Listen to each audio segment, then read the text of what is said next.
Ტანების ლიდერი პარლამენტის წევრობისათვის სიბრწყვის გია გაჩიჩილაძე საკანონმდებლო ორგანოში მოხვედრას ჩუღურეთის რაიონში დანიშნული შუალედური საპარლამენტო არჩევნების გზით შეეცდება. დღეს მისი კანდიდატურა ამომრჩევლებს სახალხო დემოკრატების ლიდერმა ნიკა ივანიშვილმა წარუდგინა. ივანიშვილის სახალხო დემოკრატები და გაჩიჩილაძის მწვანეები არჩევნებში ერთ ბლოკად მონაწილეობენ. დღეს ივანიშვილმა მოსახლეობას გია შერვაშიძეც გააცნო. ის სახალხო დემოკრატებმა თბილისის საკრებულოს თავმჯდომარის პოსტზე წარადგინეს.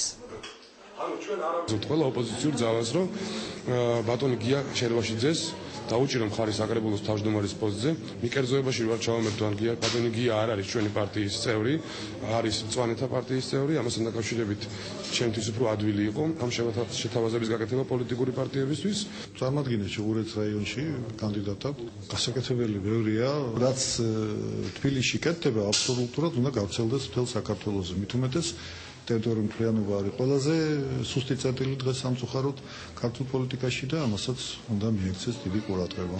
ჩვენ ყოველთვის ვიბრძოდით ჩვენი მოსახლეობის ინტერესებიდან გამომდინარე და ჩვენ პირველი რასაც შევთავაზებთ ამ ხალხს მათ უსაფრთხოების გარანტიებს, იმიტომ რომ იქ ძალიან დიდი პრობლემებია ნაგებობებთან დაკავშირებით, წყალგაყვანილობასთან, კანალიზაციასთან.